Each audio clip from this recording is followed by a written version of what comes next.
The biggest advantage of eGlass is that it's a whiteboard that doesn't require you to turn your back. Drawing on the eGlass is straightforward, but there are a few things to keep in mind. In order for the glowing effect to work, make sure you are using neon dry erase markers.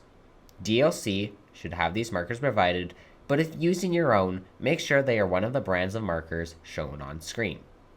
To prevent damage, do not use any other types of markers on the eGlass. When using the markers, press down on the tips slightly to release more ink.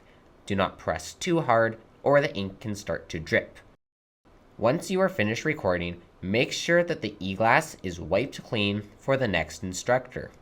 Cleaning solutions can be used to clean it more thoroughly, but they are not needed on a daily basis.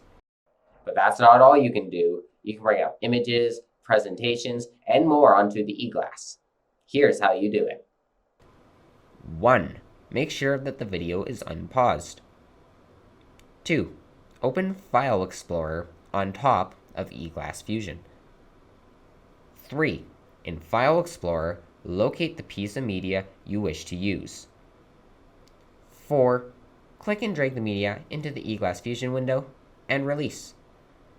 Some file formats support having transparent backgrounds. If prompted, select if you would like to have one or not. Now that your file is in place, you can move it wherever you want on screen. To resize it, click and drag the gray triangle in the bottom right-hand corner of the media.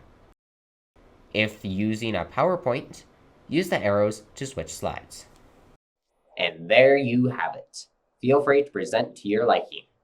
But remember, when creating PowerPoint presentations for eGlass, do not use animations or slide transitions. eGlass cannot display animations, so any animations or transitions may appear as gray boxes or the presentation may glitch out entirely.